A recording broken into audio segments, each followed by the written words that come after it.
So you all hopefully are in the right place. This is our winter speaker series, which Cows and Fish and the Environmental Law Center are presenting. A series of sessions that we hope will help you explore riparian stewardship and regulations related to those activities that might be happening in riparian areas and wetlands. There's 4 sessions of topics over the coming month. And today and tomorrow we'll be doing the riparian restoration and bank stabilization. They are the exact same session repeated. We thought we would offer them in a daytime and an evening option. So every Wednesday at 1 and every Thursday at 7 p.m. you can take your pick and join us for whichever works best for you. If you haven't registered yet and you somehow got here from a notice from a friend, you can see the link at the bottom as you can go onto Eventbrite and look up the Winter Speaker Series. For those of you that are new to Zoom, you will notice that you don't have video abilities if you are an attendee. Just our speakers and panelists have that option.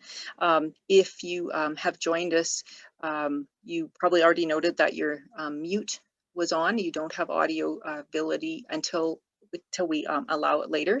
When we're doing Q&A, we will be able to unmute those of you that we give live Q&A opportunities. If you have comments, if you have a technical issue or question, please put it in the chat function, which you will see either at the bottom or the top of your screen, depending. It kind of looks like a little comment bubble. You can put your comments there. If you have a question which you'd like answered by one of our speakers, please put the questions in what's called the Q&A function. So again, depending on how your screen is laid out, this is usually a little box at the bottom, which shows a couple comment bubbles and it says Q&A.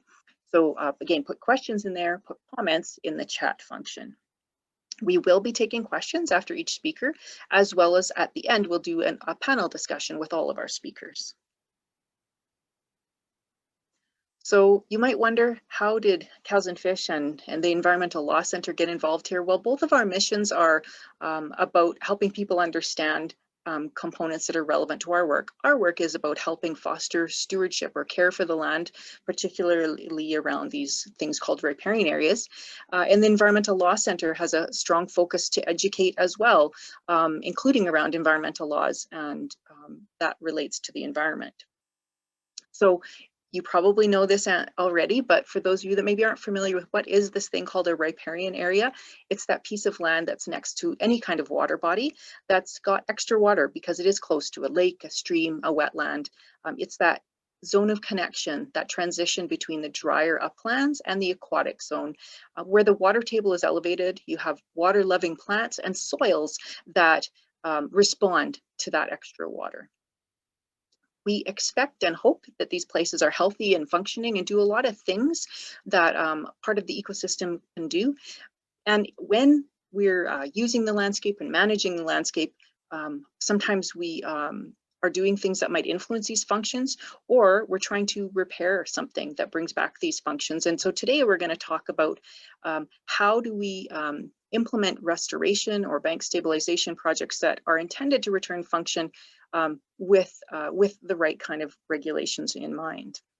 And whether it's erosion or bare ground or loss of plant communities, our land uses can, of course, influence the ability of these places to function. So that's why we're here today, because we work a lot with landowners, community groups, and partners on things that are intended to make changes, add repair to the landscape, and improve so they have these functions back and in place. So does this picture give some of you angst, discomfort, frustration?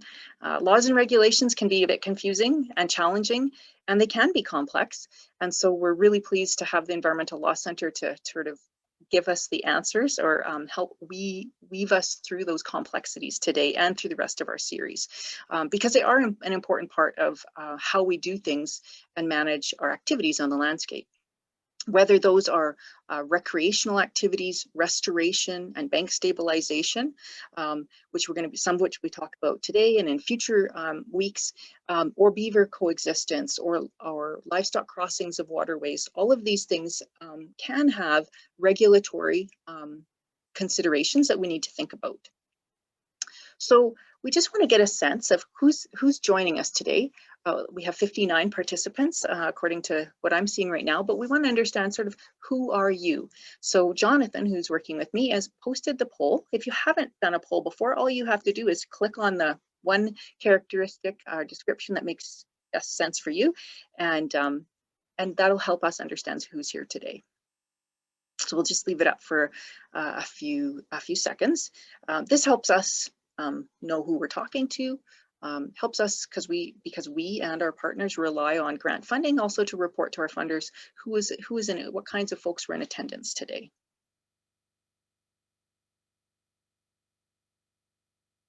It looks like we have quite a mixture of attendees today. We'll just give it another few seconds to hopefully the last couple people will fill their attendance in. Great, and I think we'll just end the poll, and you can see that about a quarter of the folks attending are nonprofit organizations in conservation and agriculture, and then there are quite a number of people from the municipal, provincial, and federal governments, as well as folks in the consulting sector, and then landowners on acreages, waterfront residents, and agriculture. So thank you, Jonathan. We'll move on to the rest of our agenda.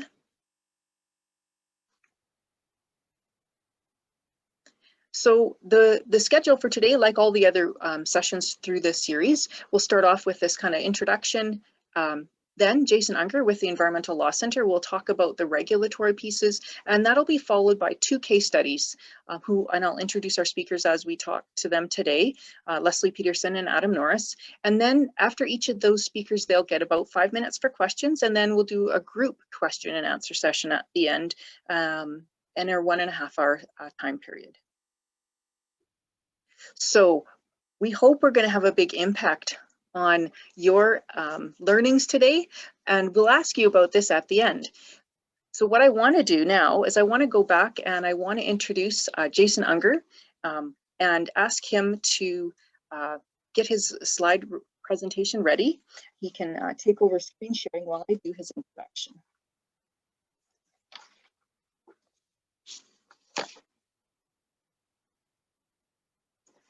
So Jason is the Executive Director and the General Counsel for the Environmental Law Center, which is an Alberta-based charity focused on legal education and environmental and natural resource law reform.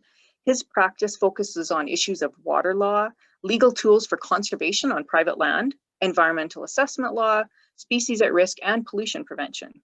Prior to joining the Environmental Law Center, he did work in private practice both in Edmonton and Calgary, including working on the Alberta Court of Queen's Bench, the Alberta Court of Appeal, and the Natural Resources Conservation Board. He is also a member of the Alberta Water Council, which is a multi-stakeholder organization that provides advice and input on provincial water policy. So we're really pleased to have you here, Jason, and I turn it over to you to take it away. Lead us through your shovel-ready legal spaghetti. Yes, thank you very much for having me. Hope everybody can hear me okay. Maybe Noreen, if you got. Yep, okay. You're good. Good, great.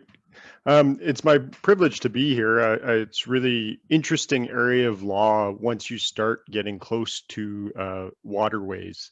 And that's why I've kind of framed it around legal spaghetti. Unfortunately, unlike a bad spaghetti, you could end up with some punitive results if you make a bad spaghetti. But hopefully we can help avoid those types of things.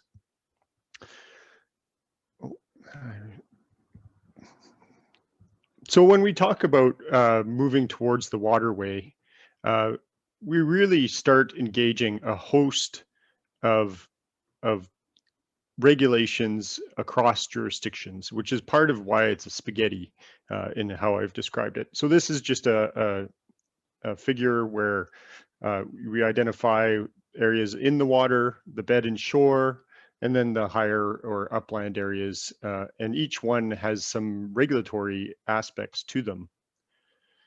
Now, when we start talking about restoration and restoring banks and that type of thing, obviously there's going to be a variety of work on that riparian area and possibly in the water and on the bank itself.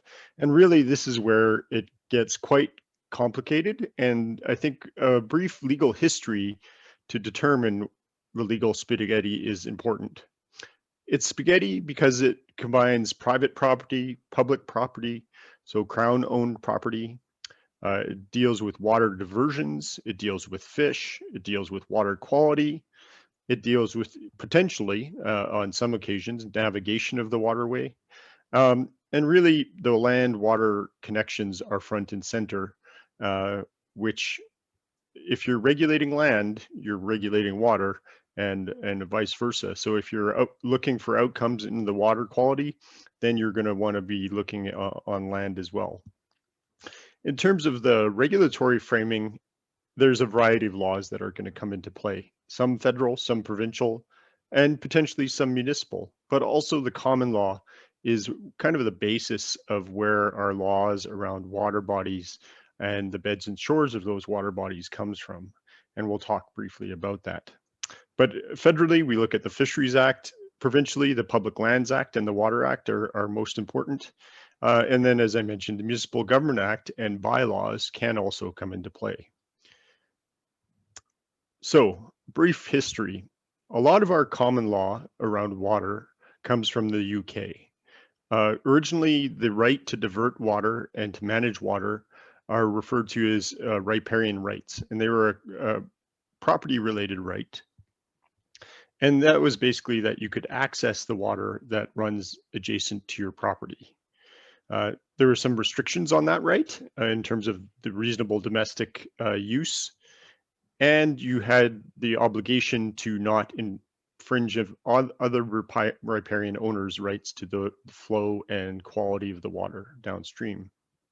The difficulty with this system is that transfer of water away from the riparian parcel, in this figure, it's figure A, which is the riparian owner, B doesn't have any right to that water. So there's no legal mechanism at common law and through the evolution of property law to get water to the figure B parcel. On the bed and shore side of things, there was also a common law right in the UK, and it's imported into Canada to rights of navigation and fisheries. And part of that is the presumption that the Crown owns the beds and shores of those water bodies, insofar as they have to manage and accommodate public access for the tall ships and or canoes. There was this right of the Crown and assumption, presumption that they owned the bed and shore of those water bodies. And that goes for fisheries as well. Now, those common law rights are largely codified today. So in 1894, the Northwest Irrigation Act, where the federal government attempted to promote settling of the West, was a mechanism to do that, and we'll briefly talk about that. And then it's carried forward as well into provincial legislation, which I'll briefly discuss. So if you go back into the 1600s, when we were first colonizing, the Hudson's Bay Company owned much of the land, and it was Rupert's land. That gave way over time to the Dominion of Canada, where a variety of the area was still not owned. The province hadn't come into existence yet, and so the federal government really took the role of managing resources and waterways up until 1905 and then 1930. As you can see here, there's various districts, and District of Alberta is quite small, whereas there's a variety of other districts at play there in 1898. So Alberta becomes a province in 1905. Natural Resources Transfer Agreement occurred in 1930, and then the Water Resources Act in 1931 confirmed that the water within the province was owned by the Crown. It prioritized among uses, and it had some issues. It had some ability to transfer licenses. This was, of course, important to first irrigation and then other uses, because of the original settlements, obviously as settlers to this land, were primarily focused on irrigation because of a lot of it was in the south and a lot of it was quite arid. In terms of after Alberta became a province, the Public Lands Act also reflected an evolution of the beds and shores being owned by the Crown. So prior to the NRTA, and the beds and shores were still under the control of the federal government, the NRTA being the Natural Resources Transfer Agreement and the related legislation. And then the Water Resources Act picked up on that to indicate that the Crown owns beds and shores of lakes, rivers, streams, and bodies of water and former water covered areas. You might ask a question of what that means.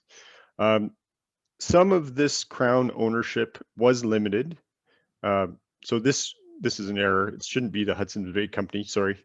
It should be, because the Hudson's Bay Company ended up putting the land back to Canada, and I'll correct this slide, it should be some Canadian Pacific Railway and the railways that retained some of the ownership of that land. So it wasn't the Hudson's Bay Company, my apologies, I'll fix that.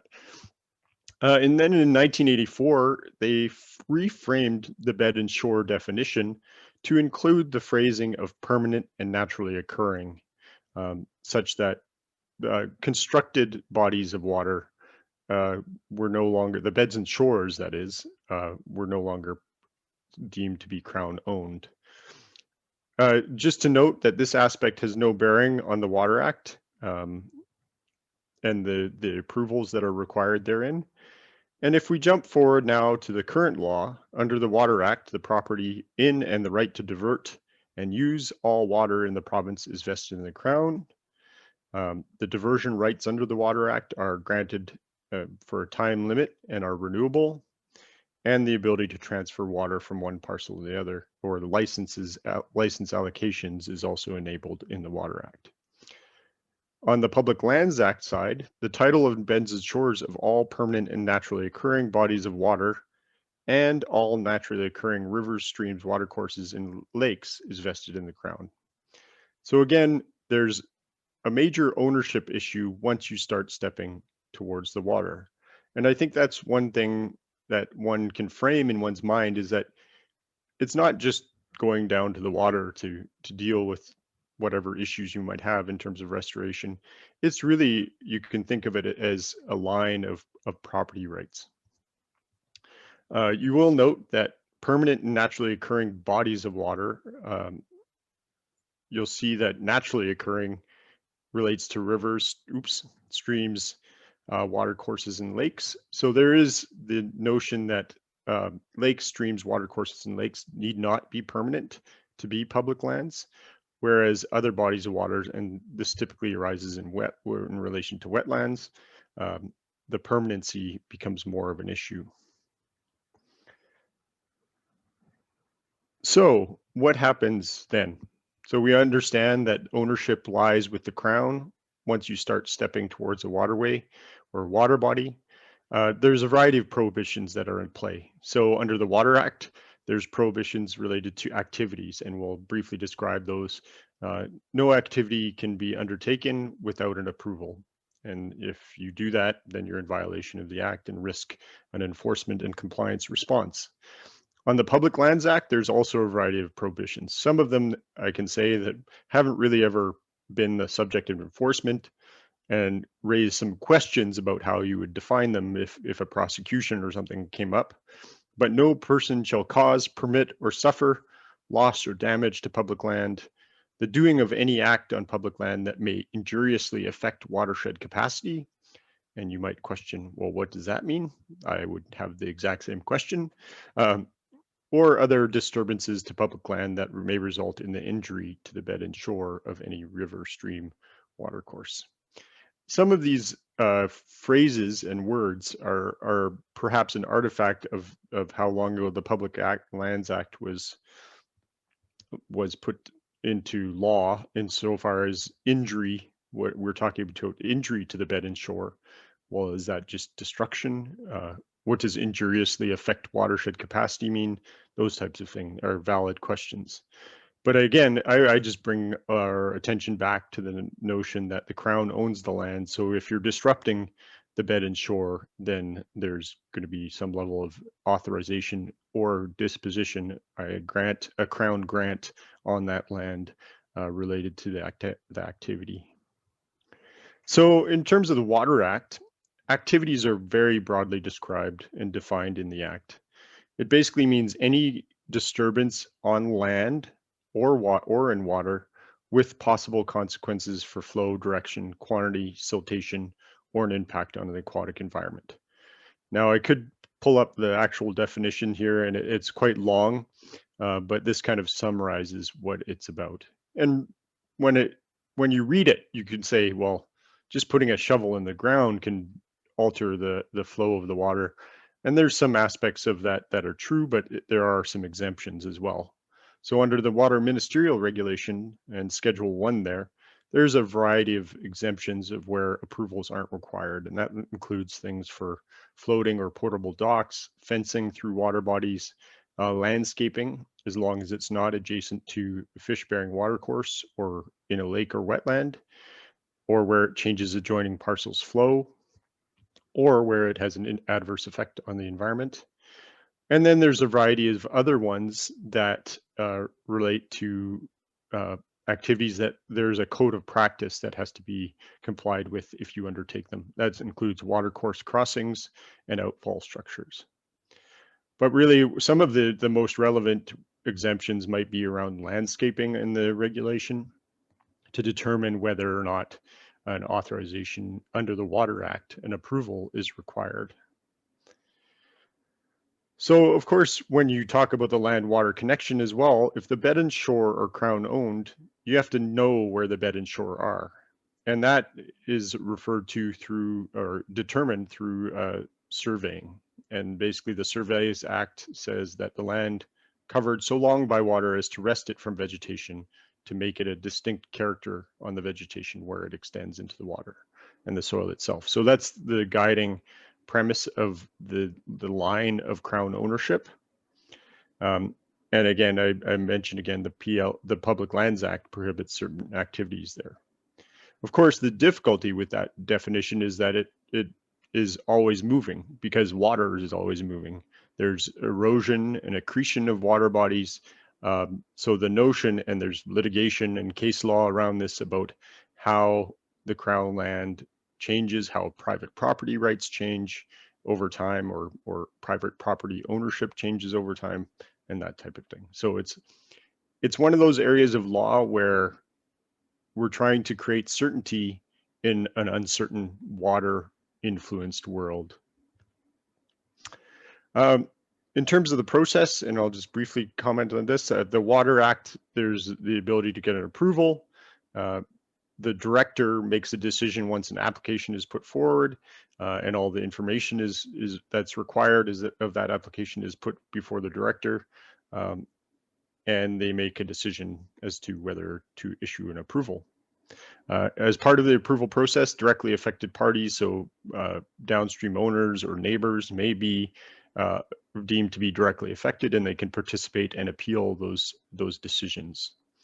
On the public land side, there is a need to get various types of grants or authorizations in place, depending on the activity itself. So a license of occupation may be required where Crown land is basically being more heavily impinged upon, whereas a temporary field authorization may be required for just kind of going onto the land and altering some vegetation and that type of thing. Municipal roles may also come up, limited, but they may apply. Section 60 I've included here of the Municipal Government Act says that the municipality has the direction, control, and management of the bodies of water. And this may take the form of development restrictions. If the land was subdivided, there might be environmental reserve or environmental reserve easements, which we can talk about more if there's questions. And there might be some relevant land use bylaws or zoning issues at play, depending on the municipality. And finally, and perhaps one of the more scary, I guess, if spaghetti is going to be scary for us, the Fisheries Act is certainly one of the areas where there's a lot of potential for prosecution or compliance issues. So if there is a body of water where there is either water is frequented by fish, or if a fish downstream, for instance, relies on that waterway indirectly for food sources or other things, then the Fisheries Act could come at play.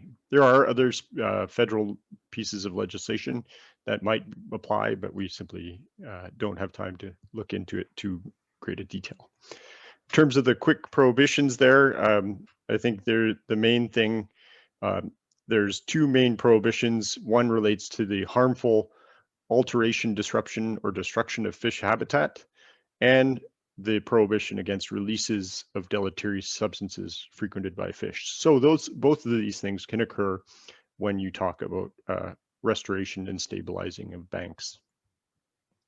Some of the central questions of regulation that should come into one's mind is there a potential for an impact on fish or fish habitat, directly or indirectly?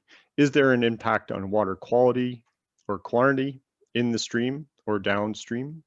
Neighboring lands, what are the risks involved on that activity? Is there a property line issue? Are you stepping onto Crown land and are you putting that shovel into Crown land? Of course, can impacts be avoided or mitigated? And how does that all play out in terms of the regulatory response and the regulatory needs for information the director relies upon to make their decisions? So here's our spaghetti and here's our shovel. And that's a very high, quick, low look at the legal spaghetti of regulations around water bodies. And I'm happy to take questions now or have them as the panel as well. Thank you very much, Jason. That was a good overview, considering there is a lot of complexity. I found that very helpful and simple. I'll say simplified at least, that to help us. So we have time for one or two questions. So if you have a question, please post it in the Q&A box.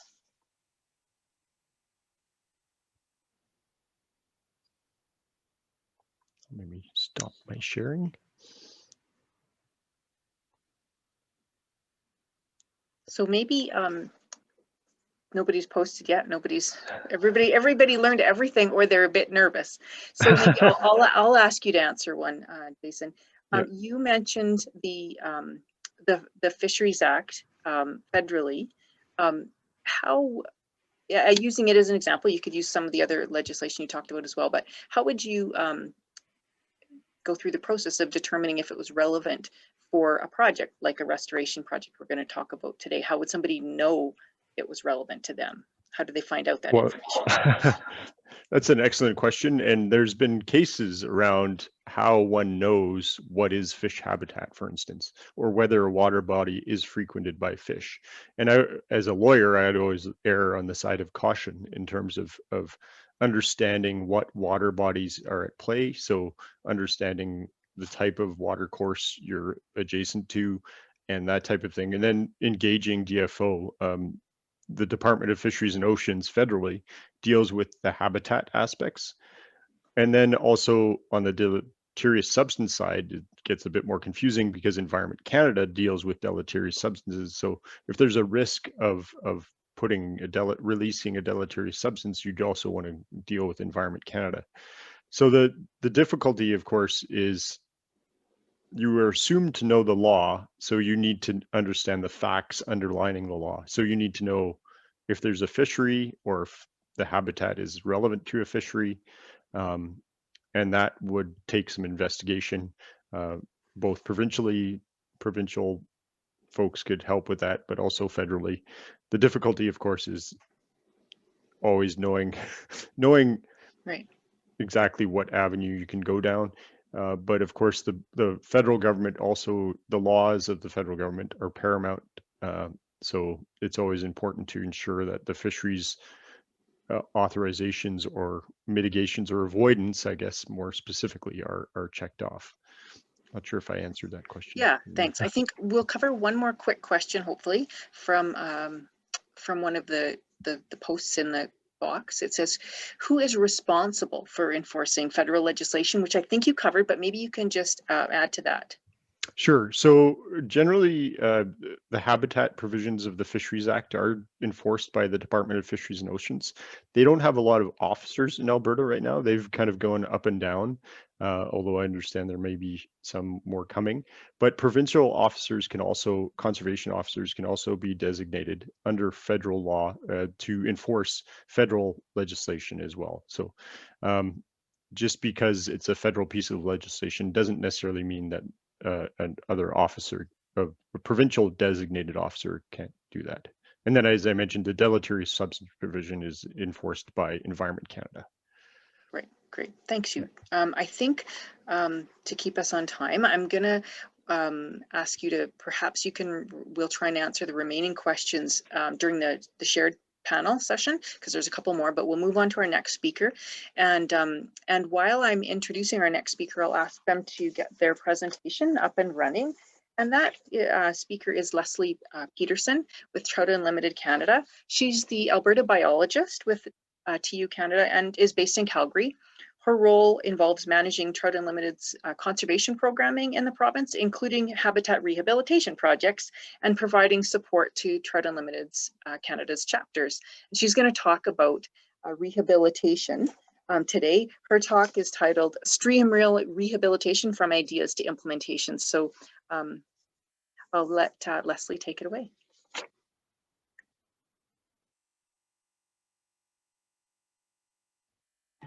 And we okay, I've just unmuted myself. You did. And if you could just go to, you can see my screen. If you could just go to full screen, you're just on slide view right now. There we Great. Go. Thank you. That works? Yep, take it away. Great. So thanks for having me. My name's Leslie Peterson. I'm the Alberta biologist with Trout Unlimited Canada, as Noreen already said.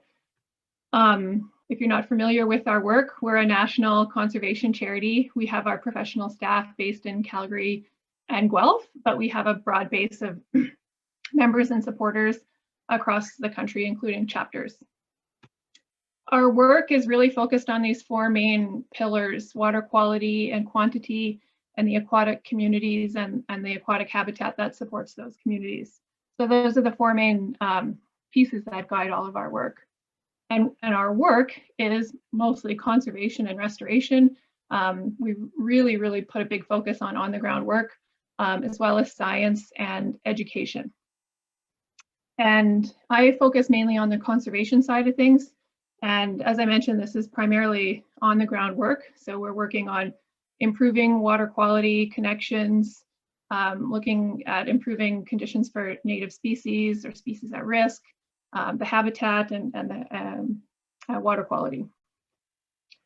So I'm going to talk a little bit about a project that we've been working on recently in the Wipers Creek drainage. This is northwest of Cochrane.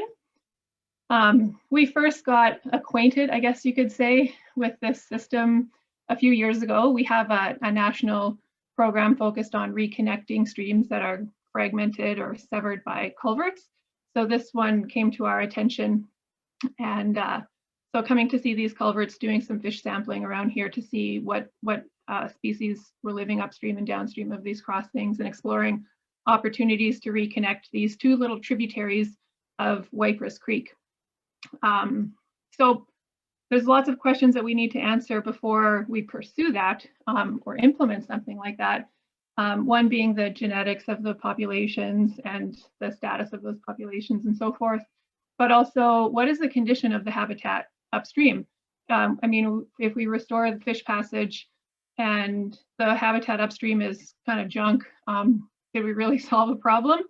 So we started looking upstream and started establishing some relationships and partnerships with other groups that are working in the area. So one of the first work days we did was helping out with an event hosted by Ghost Watershed Alliance and the Calgary ATV Riders Association, doing some stream bank restoration. And just as an aside, what I mean by fish passage and these culverts, replacing with some kind of fish-friendly crossing, this would be an example of something that would allow fish passage and sediment transport, like an open bottom arch or a full span bridge. We're not there yet. It still looks like this. So there's lots of issues in the watershed, and these are, again, these two little unnamed tributaries that we're focusing on. But generally the Ghost is a very busy landscape. There's forestry, other industry, recreation. It's within a public land use zone. There are designated trail system in the Ploughs, but there are the odd undesignated creek crossing and some OHV use off the designated trail system.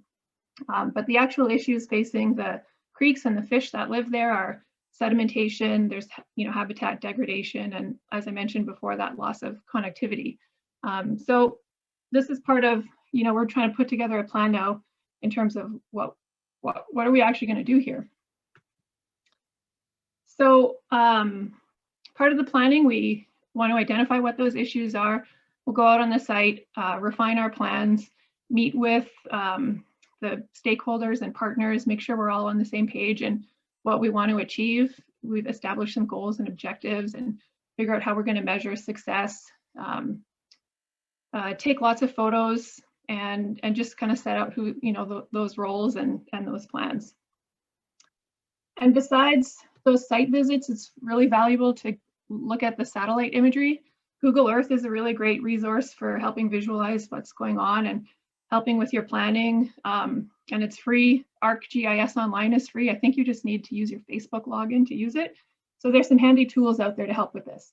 And from here, you can kind of get a sense of, like, you have this gravel pit, there's some access issues. It looks like, the creek is really close to the trail here. It looks like the creek is flowing in a straight shot here on what maybe used to be a former trail. So, this helps us understand a little bit about what's going on. Then you can start to draw in your features and figure out, what's the status.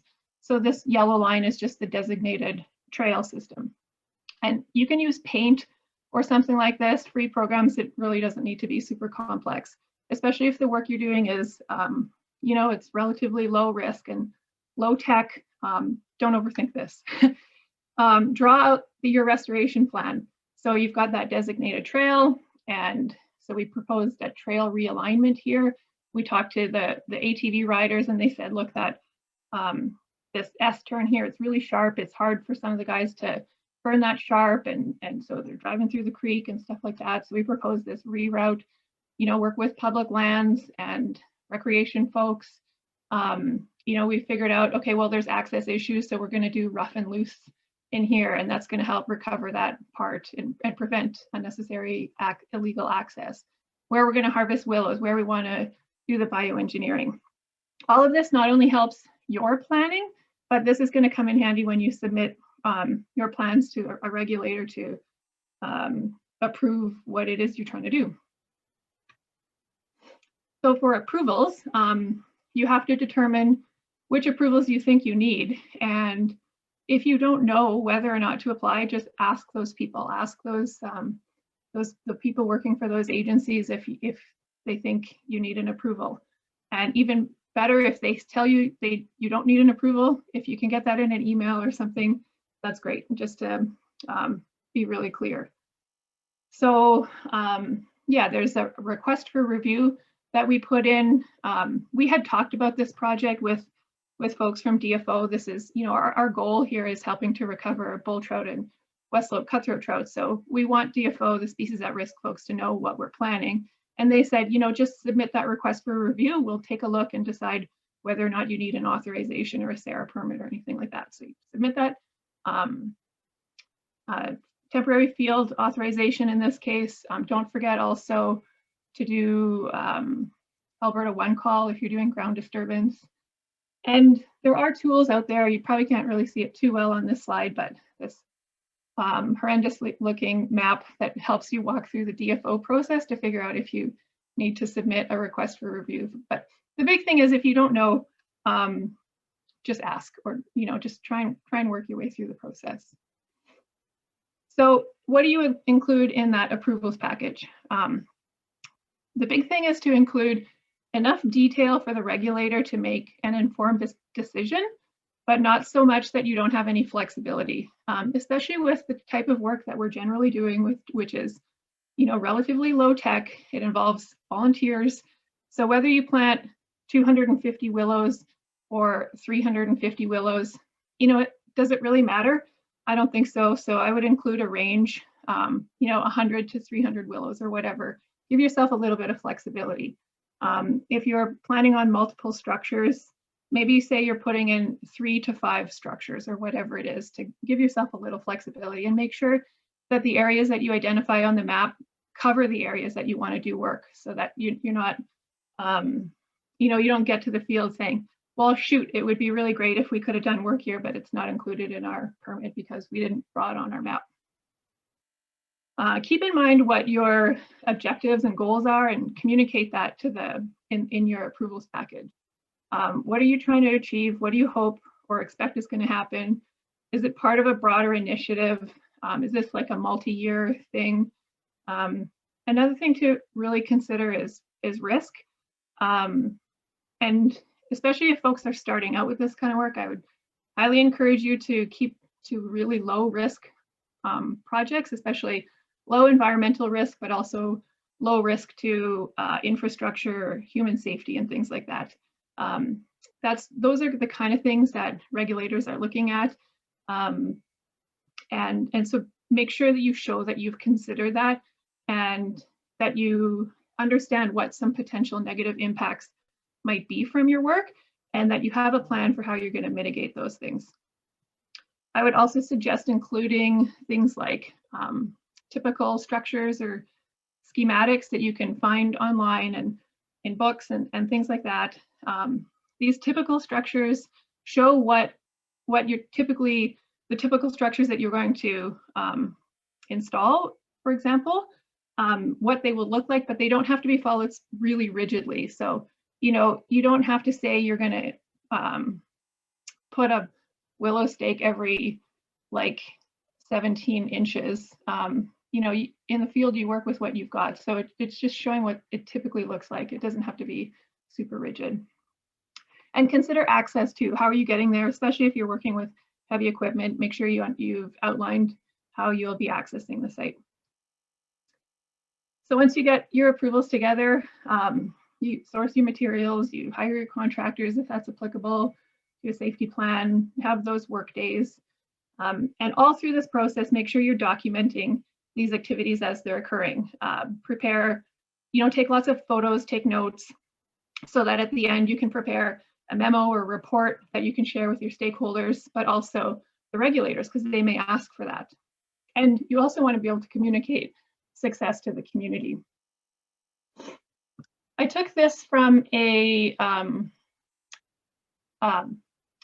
manual, what's a pocket guide, I guess they call it, from this low-tech process-based restoration of riverscapes design manual, because I thought they had some really good tips in here for things to consider as far as permitting for restoration projects.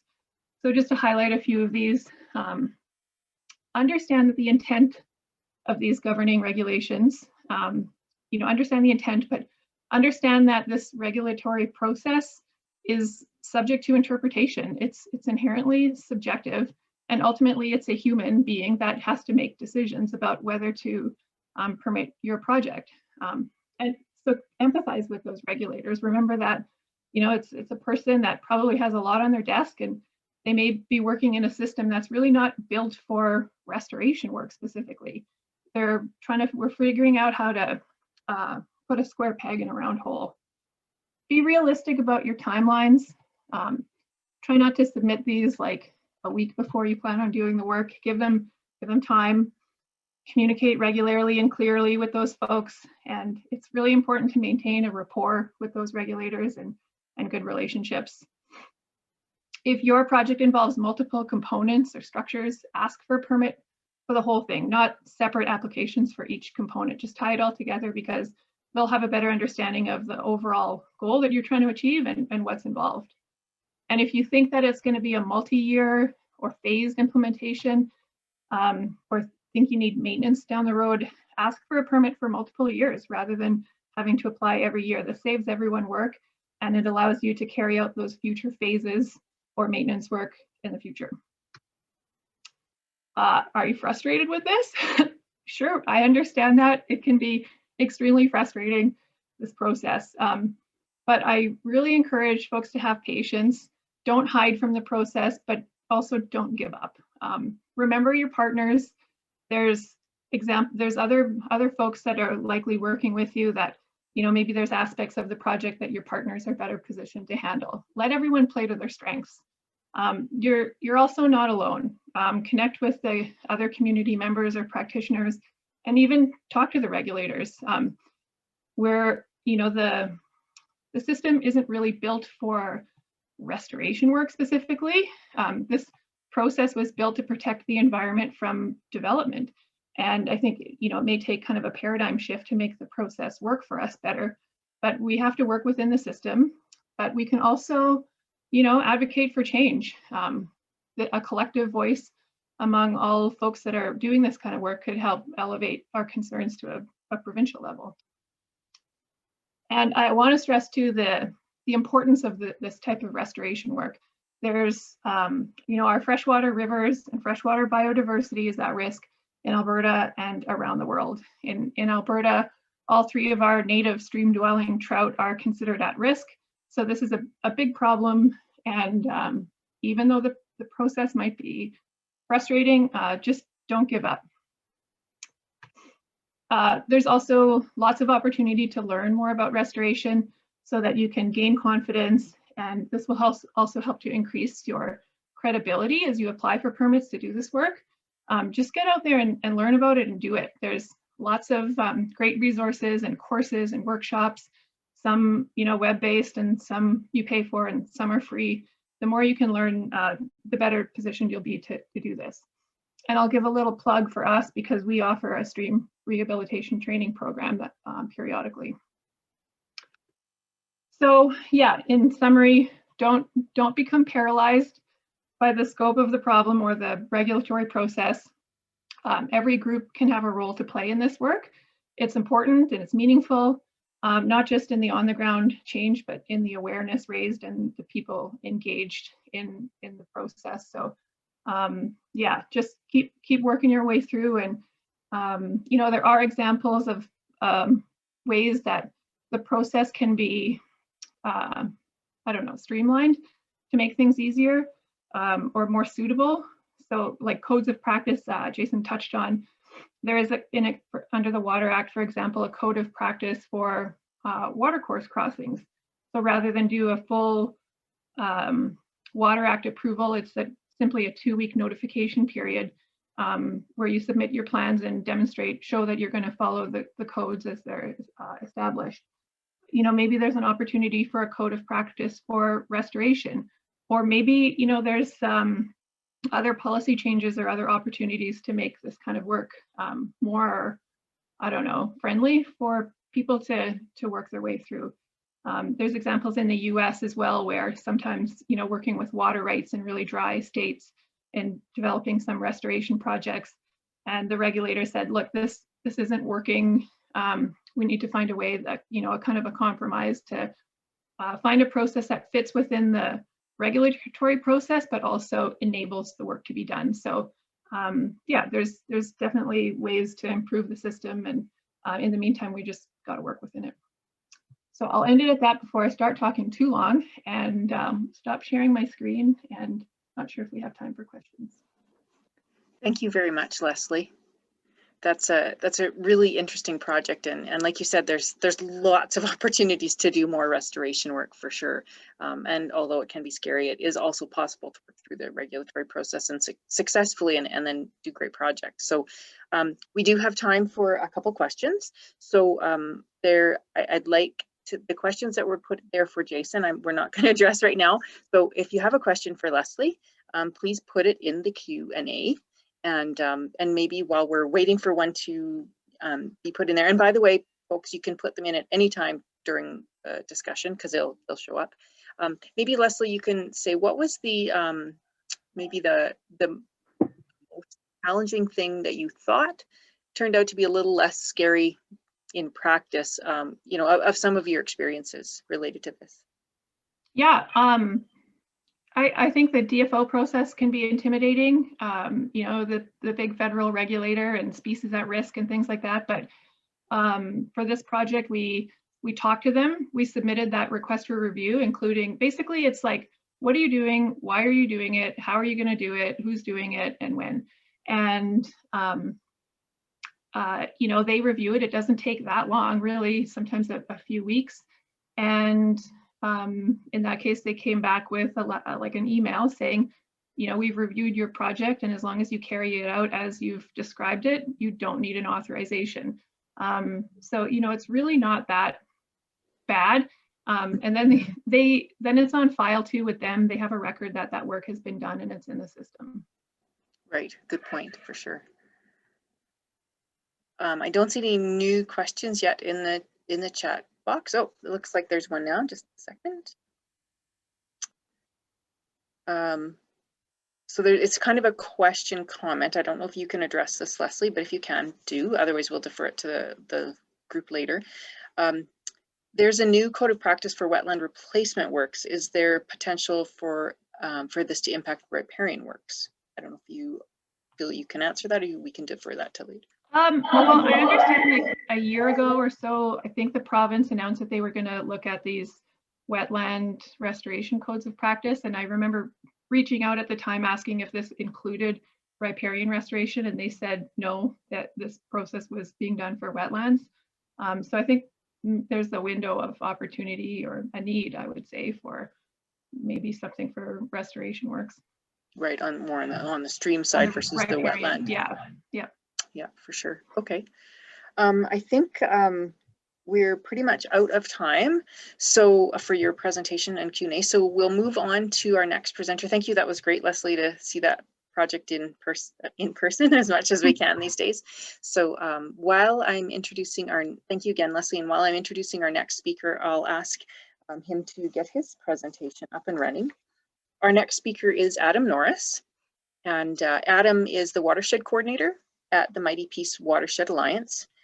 As the technical support and project manager for this multi-stakeholder watershed group, Adam gets the challenge of understanding how human activities affect the watershed, identifying the levers that we have to change our impact on the watershed, and encouraging implementation of those approaches. So beyond his work world with the non-government organization, children, outdoor pursuits, and off-the-grid living, along with libraries, occupy his time. So Adam is going to talk about a case study, an example for us that he's involved in. With this title is called the In-Stream Restoration and the Niggling Regulations. So thanks, Adam, and take it away. Hello, and I'll just do the check-in. You can hear me, you can see the presentation? We're not seeing your presentation yet, so if you can do check your screen share again, but we're hearing you. Okay, I had hit share. I thought it was sharing. Share, try that. Yeah, we're seeing it now. That looks good. Excellent. Take it away. Okay, I'm like the others, I'm very pleased to be here. It's a great group to be associated with. I'll try not to let that go to my head. And I'm with the Mighty Peace Watershed Alliance, as mentioned, and going to talk to you about one of our projects. So I guess we'll jump in and run through it. And I've tried to describe this project purely from the permitting side, the regulation side. There's a lot about this. We have a great video that's been made about it. So if you're interested, go to our website and you'll find more about that. This project was an erosion project, and we called it Stream Bank Stabilization and Extension. And first of all, we had excellent partners, which I can only highly recommend. County of Grand Prairie Ag Services Board, Alberta Conservation Association, Agroforestry, Woodlot Extension Society, Cows and Fish, you may have heard that name before, and we got funding through the Watershed Resiliency and Restoration Program from the provincial government. And what happened was, as usual, people got involved and changed the way the ecosystem was working. So here are some aerial photos of this quarter section where we ended up doing this project. And starting up on the left, you're going to see the 40s. Coming down from the top left, there is a creek, nicely wooded. There's a whole valley. Of course, increasing agriculture after Second World War. We get to the 50s. You're going to see there's actually two channels that were hiding in those trees. A lot of those trees are disappearing. Get to the 60s. I only see one channel now, and there are fewer trees. As we continue on into the 70s and the 80s, there is less and less native vegetation. The channel is straighter and more restricted until we get to 2018, and you just see this thin green strip. And just as a note, does anyone see any wetlands there? I don't. We'll get to that later on in the conversation. And the problem was, if you take native vegetation away, if you constrict a watercourse, if you don't give it room, it digs down. And it went down over 3 meters in a lot of spots. And this field was ripped in two. There was no access to it. A drop in water table, invasive weed issues, erosion, it started to slump in. So all sorts of things. We looked at it and decided we wanted to try an approach called induced meandering. And really what we're doing here is trying to get the creek to go back to that serpentine pattern and not be so straight. And anytime you do that, you're going to extend the length of the stream, and thereby you're going to change how long it is, and that'll help with erosion. So it's really an approach of fighting fire by fire. And of course, with this, I understood we were taking on quite the permitting challenge, because I was going to go to the regulators and say, I'd like to induce erosion, essentially, right? Because to make this straight, it's going to have to cut into that bank. And as was pointed out, sediment is one of those deleterious substances, right? So I knew this was going to be a bit of a challenge. So that's our project. We've got the situation, there's erosion, we want to get this stream back on its feet. So the permits, first question is, what are those permits for? Well, there's a couple of things that we wanted to do. We want to do planting, want to do some live staking. You've seen that now in Leslie's presentation, and we wanted to put in some flow control structures. And this was going to help that stream do that serpentine thing again. I knew we didn't need permits for the planting. I wasn't sure about the live staking because we were going to do a lot right in the channel, so in the bed of the stream. And I knew we would definitely need a permit for these flow control structures we're putting in. When we start to look at this, Alberta has put out some information that's pretty decent on stuff around lakes. They haven't done this for rivers or creeks yet, but it's similar enough, and we can take a look at it this way. So when I looked at our project, we were touching all 4 of these zones. We were going to do some planting on the upland, and then the bank, we were going to be definitely adjusting that. That's where that river would be extended, as well as the shore. And then the bed, we would be in there doing these flow control structures. So this is a really, one we had to address all of them. And so when we look down this list here, the Water Act luckily Jason's already gone through this for us, but it was any activity that may negatively affect the aquatic environment. This is pretty much anything near water. And again, that big one is sediment you're going to be concerned about. The EPA, the Environmental Protection Environment Act, Enhancement Act, that's more about releasing things like chemicals. And we weren't doing anything that we didn't have any effluent or anything. But it was interesting with the Fisheries Act, we had to consider that. That was the days of whirling disease was just coming out. So everyone was under scrutiny, and we had to go through making sure, what restrictions were on the equipment and people coming in and out of that site, right? And when we go to the public lands area, you can follow that up and see, again, that bed and shore area, we were going to be in there both with the live staking and the flow structures. In some situations, we've been in some projects, this isn't private land. This is all public land because it's not deeded up here. It belongs to the Crown still. So then more that Public Lands Act would apply. But in the case where we were doing it was private land as per this diagram, and then the public land. And of course, the Federal Fisheries Act, you had to worry about that, just because you cannot be negatively affecting fish habitat. And this fact sheet they put out, it's not too bad. It shows you some of the issues you might have to look at. So some of these activities, not all of them apply, but it gives you definitely a sense of, I'm doing these activities, I need to talk to somebody. One thing that came up in our site that wasn't necessarily regulation, but it was clubroot. So it's agricultural land, And clubroot is a major concern for municipalities. They're trying to keep it out. So when we went on the site, we had to steam all our equipment. It had to go to a steamer. We had to have everyone decontaminate. That was knock all the mud off your boots, scrub them down with water and brushes, and then get in the bleach. So where do we go to get these approvals, right? I mean, so I know I need a provincial approval. What does that mean? The people who issue that are called the Regional Integrated Approvals branch. There's some other word on there. Anyhow, they're within the provincial government. And there's a couple of different places you have to look for that. One is the land management, and that's for that temporary field authorization, as Jason pointed out. And then the water technologists, and they'll do the Water Act approval. So you have to find these guys, talk to them about that. And what's happened now is that the land management side of it, as far as I've experienced anyhow, we're still submitting that. That's a PDF form you get.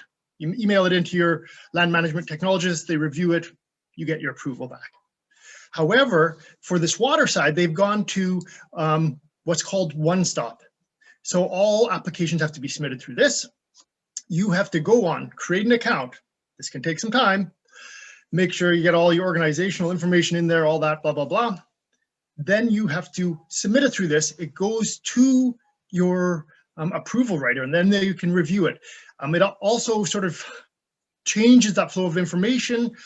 We've used this now for our most recent project, and it's not nearly as fluid, right? Because, yeah, you get these sort of automated responses back if they have a question. You have to try to resubmit, and it's limited what you can put in. There's an upload field, so something to be aware of. In terms of DFO, as pointed out already again, this is a federal jurisdiction. The ministry is with the government of Canada, so you have to track them down. And there's a couple of things they can do. They can do a review and say, okay, you're good, you don't need an authorization, or they may say you need an authorization. They have put together a checklist. If you go to their site, and this number 3 here, if you click on that, it'll take you through, and it's sort of a self-assessment. And if you come down out negative, you don't necessarily even have to go to review. I've never really felt all that comfortable. I've often taken it regardless to them, and then they just look at it and say yes or no. But it is there, and that helps you walk through. So check that out on the DFO site. In all of this, and you heard Leslie say this quite a bit too, it's so critical to talk to these approval writers. They are people, they're trying to figure things out. And, you know, pre-pandemic, we would be going in and sitting down talking to them. That'd be the best, get to know them. It's not as easy now, but at least call them, talk to them about your projects they understand. And if it's something like a new approach that they haven't dealt with before, the more time they have to digest this, the more you can explain it to them, the easier it'll be to get that approval. So when we started talking about this, and I said, this is what we're doing, live staking, they said, oh, even in the stream bed and bioengineering, they really don't need to provide an approval, either TFA, that temporary field authorization, or the Water Act. They said, no, that's fine. However, when we started talking about doing some of this other bigger work with the flow control structures, they said, yeah, we're going to need approvals. And so we had to get both the Water Act approval and that public lands temporary field authorization. However, when we went through a review for DFO, they said, no, you don't need it. There was no records of fish in that creek, and our mitigation plans for the sediment were good enough. They said, no, don't worry about that. So once you've got to that point, you have to have your design put together. And this design is going to be to explain to them how you're going to meet all these permitting objectives. And so in our case, we were doing this induced meandering, and this is a mock-up from a different project, but just to demonstrate it, we were trying to take a straight channel and put in these baffles, so these green arrows, to push the flow out. So we'd start to do the serpentine thing and have the river spread out, as well as these cross lines here. We called them one-rock dams or grade control structures, and we built up so that there'd be deposition of sediment behind them. So we knew we had to have this together, and that helped us understand how all these different permitting things fit into it. And now ramifications. This is a word I always like to put in, that I can go back to my mother and say, I used the word again today. She can be proud of me. But what I found with our approval writers, they're not just interested in, okay, you're putting a baffle there. What's going to be the impact? Well, they also want to know what the impact is 10 years down the road. They want to know what the impact is 10 meters down the stream, 50 meters down the stream, at the confluence with the next stream. So they're going to want that broader understanding of what's going to happen. So as you're doing your design of your plan and getting ready to submit it, you have to think about all these different things. Right, so our project is doing this erosion. We went through and looked at permits and talked to some people. We figured out which permits we need and tried to align our design so it addressed all these. Now we have to make it all fit together. Why is that? It's because I'm not in the approval writer's head and they're not in mine, which is probably good, but it often means things that I think are an obvious fit don't necessarily line up for them.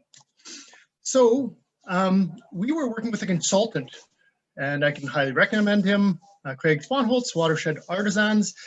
And what we had him do was provide some background material about how this was going to work, particularly because this type of process had never been done in Alberta before, as far as we know, and particularly not with approval writers that were dealing with our application. So to be able to say, look, this is this yellow area, this is where that erosion is going to be happening. Yes, erosion bad, that's sediment that affects fish, but we're hoping that'll be deposited here in these green areas.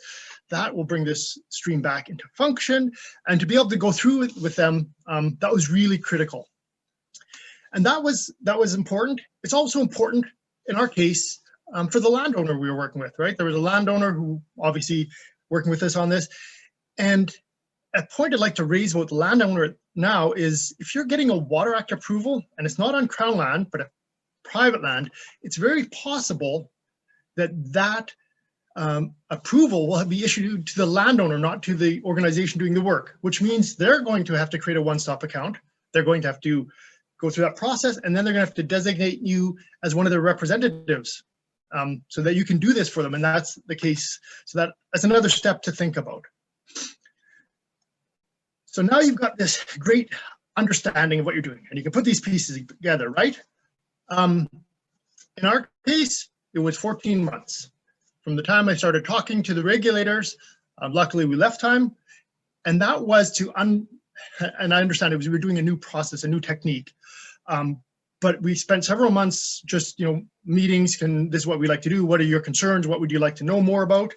Going through the application itself didn't take that long, but it was successful because we had the time to do this pre-work, right? So really think about that time factor, think about having to get your landowner, if that's involved, onto the system, and then finally, we've got the pieces together. They understand why we're causing erosion, they can see how it stabilizes banks, we're moving along. Okay, good, we got that step. The next thing to think about is lining up all the pieces together, because there are multiple agencies, multiple jurisdictions, right? So how does that look like? Well, I know for the bank, shores, and bed piece, I need a Water Act approval, my temporary field authorization, and my DFO review. Got them, good. Planting, I don't need anything, good. Live staking, I don't need anything. Oh, there's a missing piece. Of course there is. There is the doomsday piece. What happens if something goes wrong? And this is important to think about for your own plan, but I find also the approval writers really like this. If they were to look at your project and think, what if you had a 1 in 100 year storm event? This happens to be a gauge near our project site, where in several hours, the flow went up 6-fold, and within a day and a half, it was up 8-fold. What happens if you have equipment in a creek and this happens? What happens if you have just dug up a whole bunch of earth and it's exposed and this type of flow happens? How are you going to control it? And that's really got quite scary, so I didn't like to think about it. And we didn't necessarily know, we just knew we might have to stop. And that meant planning a little bit more time for this project in case we had to stop due to weather, right? We also went and looked at sediment control options, and there are a bunch out there, I won't get into them, but take the time to think about that and move forward with those. It makes it easier if you can show you've been planning for eventualities. Okay, understand the project, figured out which permits I need. I communicated how our project will do what it's supposed to. Yeah, I even thought about worst case. Okay, let's submit, right?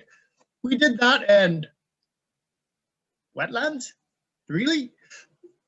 The question we got back was, are there wetlands? Are you impacting wetlands? Are you going to have to do wetland replacement or mitigation? And I said, it's a flowing stream. What are you talking about, wetlands? And they said, well, there could be wetlands there. I don't know. So we had to go and do a wetland assessment. It wasn't budgeted for, it wasn't scheduled in the timing either. So it made things a bit crazy. Luckily, we had started early. We got through that. We got it done. Okay, so we've got our design.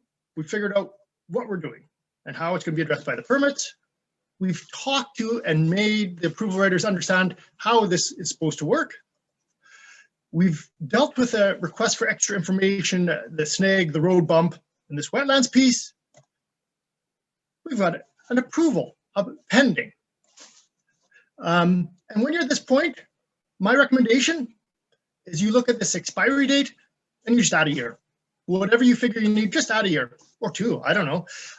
At least in my experience, they really don't mind extending that, and it gives you a lot of leeway and much easier than trying to do a change later. The next piece is you're going to have this approval, and make sure you go very quickly and look at these terms and conditions. You're going to need to follow them, and they're there for a reason. So it's submitted, we have our approval. We talked a bit about this reporting. One, as Leslie said, it's good to be able to show what you've done in case there are questions coming back. It's good to show your partners, your stakeholders. In our case, we took the approval writers out there because it was a new technique and actually showed them what it looked like in the field. They'd never seen live staking before, but they'd heard about it. Some of these induced meandering techniques they'd never heard of or seen before. So we looked at those together. And really, it's about celebrating successes. In the 3 generations that were on this property, they had never seen a spawning run. And 2 years after this project wrapped up, we had our first spawning run. So it's great to see that. And also, it means we now, at this point, if we were to do a project there, we'd have to go get a DFO approval. But it's good to see these restoration stories happen. And as Leslie said, it's worth doing it. Please keep on doing it. And I will wrap it up there. Great, thank you, Adam. That was like you said, a bit of a long process in some ways, but it was worth it and needed to get done.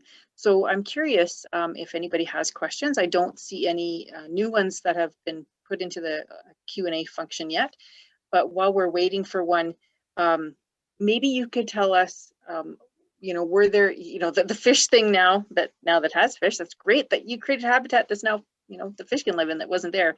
How did you find the interaction with the landowner? Like, how was his experience? You know, you guys took on a lot of the work, I think, is the way you described it, but is there an opportunity or relationship there that you can help other partner organizations work with landowners more effectively from what you've learned? And again, I think there's a bit of a luck of the draw. We had a great partner, and I don't mind mentioning his name. We've got permission. It was Graham Powell. As mentioned, we had a video about this project created, and he's in there, and he explains his perspective excellently.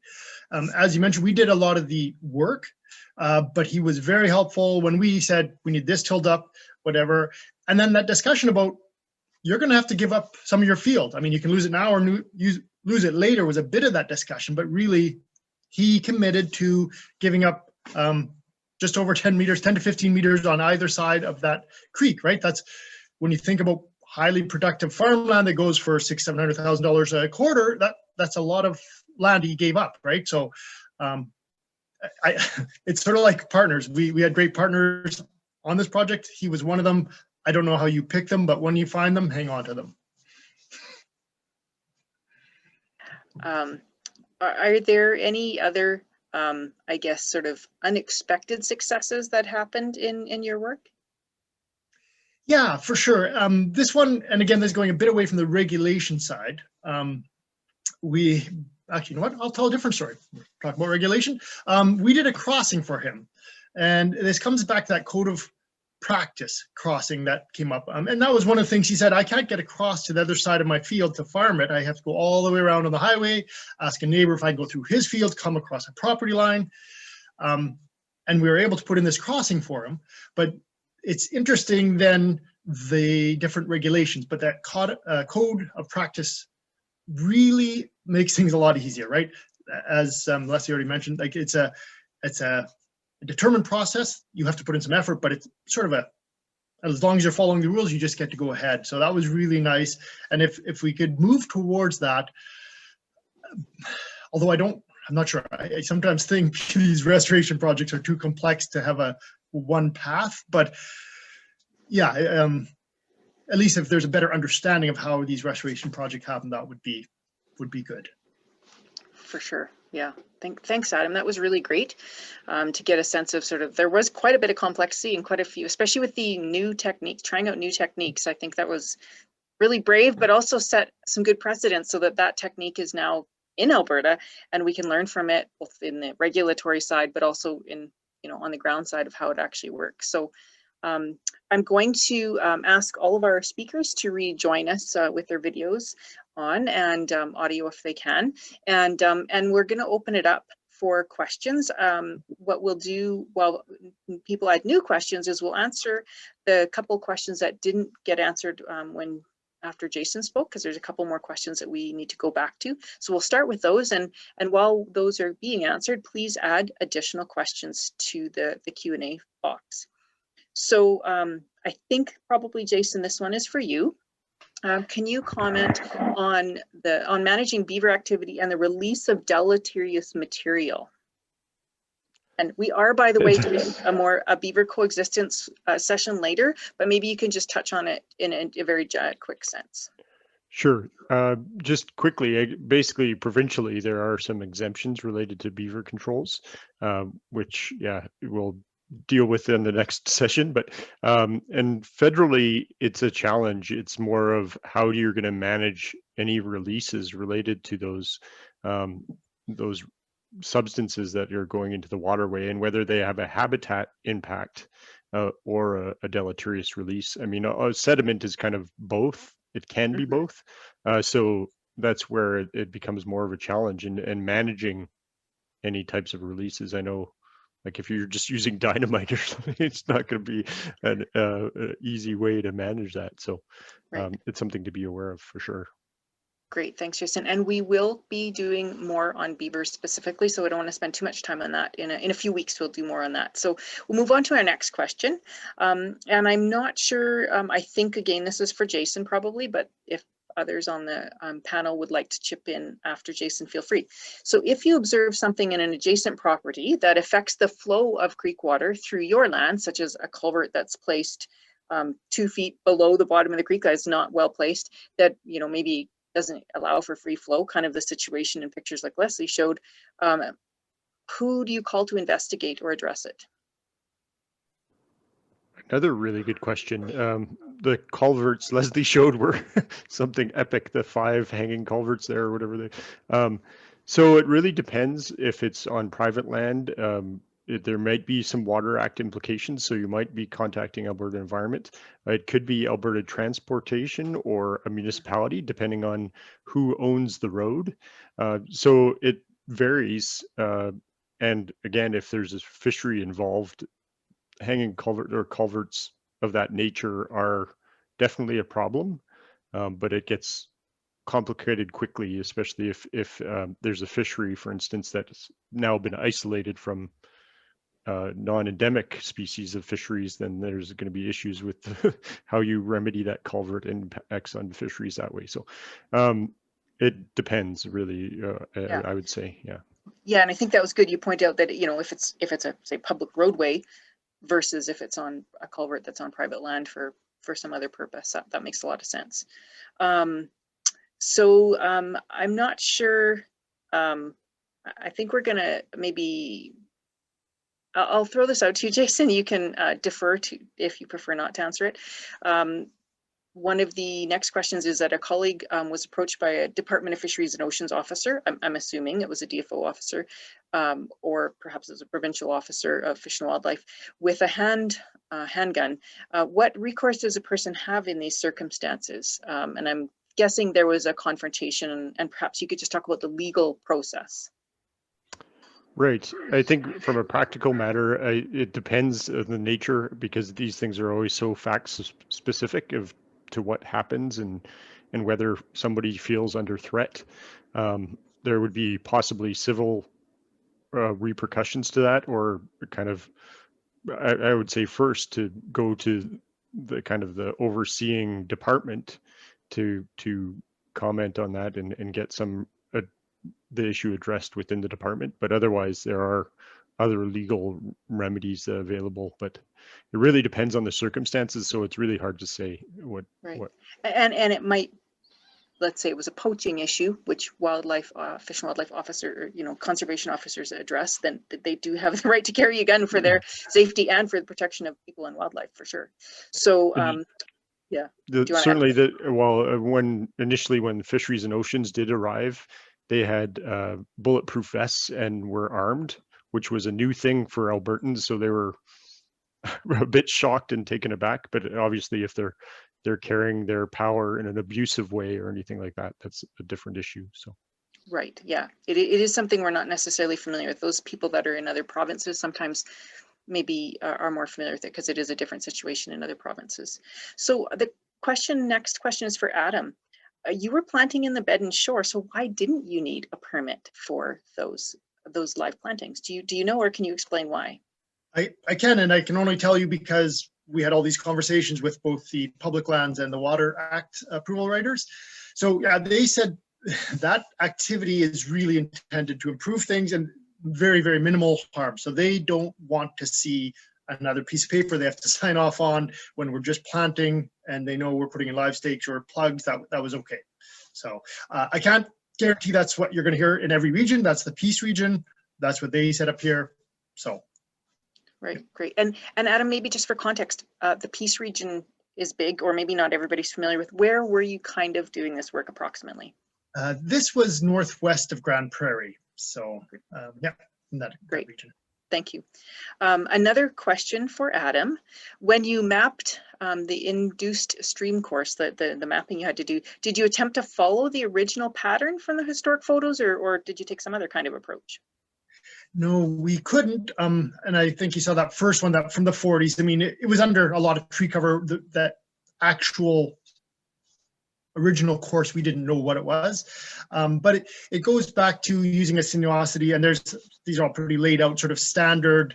For this slope, this is how much bend you'd expect, right? And then you can calculate out how curvy it is, right? So we just sort of went off that, and realizing it's imprecise, as Leslie so well put. I mean, we're using low-tech techniques. We're not expecting it to become a model SSS. It's just moving back and forth is what we want. So we'll see what happens. And we've started it, but it's really only to kickstart a process that the river does itself. So we're happy with the water deciding. Right. That's a good point. That this technique is quite fluid intended. You really want the system to make the decisions of how much and where it's moving, and that's probably one of the tricky reasons in the approvals process, because it was a bit uncertain. It was less structure and decision making by the people and more for the natural ecosystem. So it's good that it went through and was able to be done. So the next question, it talks about sort of private landowners, and I think probably again this will go to Jason, but do landowners have a responsibility to restore the area considered Crown property, or only the area within their property? And is a survey required to determine where that is? So generally, there's no specific requirement to, I'm assuming that there's been some type of impact. There's no legal requirement on the private owner to restore their property, although we would, of course, as stewards of the land, and promote it. I think the challenge for the Crown property is how it occurred, how it was damaged. There might be an obligation there, and then there might be administrative orders at play where the government issues specific orders in terms of how restoration would have to take place, but it really depends on the circumstances of the case. And there, I should say that there's not the ability of a private landowner through actions of themselves to gain some type of prescriptive entitlement to Crown land. So if you drain property, for instance, a permanent natural occurring wetland or something like that, you don't get property of that. Rather, it is retained by the Crown. So those administrative orders and that type of restoration work are available to the government, but it really depends. They'd have to look as to the cause Right. of those impairments. But yeah, and maybe I'll just ask Leslie and or Adam to add to that. I think in the projects I know we've been involved in, usually there's both private and Crown land adjacent, kind of like Adam's schematic showed and Jason's, that they're often, you know, working on Crown, bed and shore, and then other kinds of land, whether that's reserve or private land. But maybe you can just talk about the approaches you've taken to include both or not. Yeah, a lot of our work is on public land. Just, you know, it just kind of happens that way. But sometimes we also have to work with, or at least communicate with, the like leaseholders or allotment holders if there's grazing, for example, and work with those folks. And agrologists, like whoever the land manager is, depending on the designation and so forth. So yeah, whoever the responsible landowner or manager is, they definitely need to be at the table one way or another. For sure. Adam, anything you'd want to add? Nope. Yep. Talk to everyone. It'll take a while. And it's the same on private or public. I mean, yeah, you have to talk to people. So, yeah. Right, for sure. One thing I'd like to add, actually, in terms of how you're describing plans to restore and do the work, it is important to be detailed enough that the authorizing agency can understand what the impacts are, because there have been prosecutions where somebody submits a plan and then, oh, we're going to armor another 20 meters this way, and then they're prosecuted for that. So the flexibility has obviously value, as Leslie stated, but it's important to not rely on that flexibility to say that you're going to not, you might become in violation if you depart from your plans too much. So I just wanted to point that out, because I think it's often reliance on an agency email or a response, or my concern is more around the one-stop thing, where it's not more of a communication. It's kind of like putting information into the ether and then getting an answer back, and you're not sure if the agency understands exactly what's being proposed and detailed. So I just wanted to point that out as another comment. Yeah, that's a good clarification for sure. Adding flexibility and planning for all those eventualities that you think might happen or could happen, like Adam talked about as well as Leslie, is important, but you still need to stay within what's your approved or permitted activities, not go beyond that, for sure.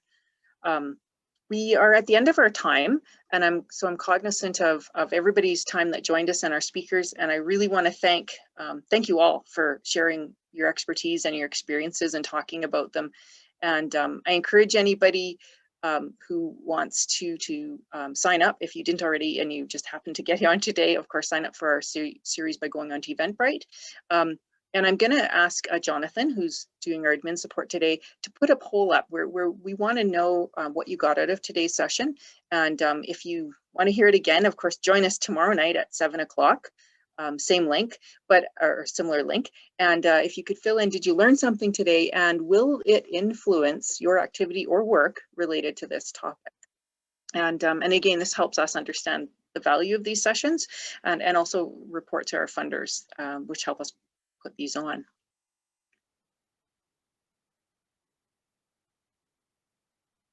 So luckily, so far, everybody said they learned something, which is good. There's a lot of fine details in the regulatory and permitting process, for sure. And like you said, I think every situation has lots of rather specific individual components.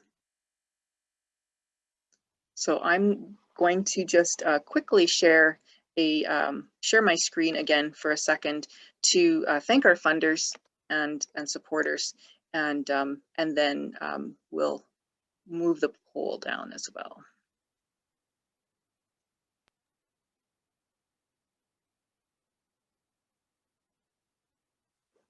So one of the reasons we held this session was because we recognize that landowners and land users' decisions do really influence how riparian areas' health and function happens. So we wanted to provide that kind of information, whether you're a land user, a landowner, or manager.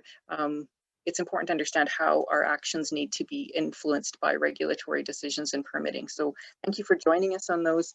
We really want to thank our funders and our supporters, and for Cows and Fish, we have both federal and provincial funding, which we appreciate, and for each of our speakers, they have covered their time to be here today, so we thank them for all their energies in preparing and joining us today and the coming sessions as well.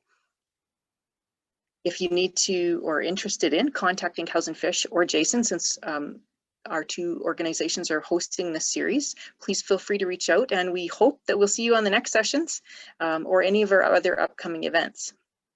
And we'll just leave this up for another minute or two, so those that need to take note of any contact information or dates can do so. And thank you again for participating, and join us again soon.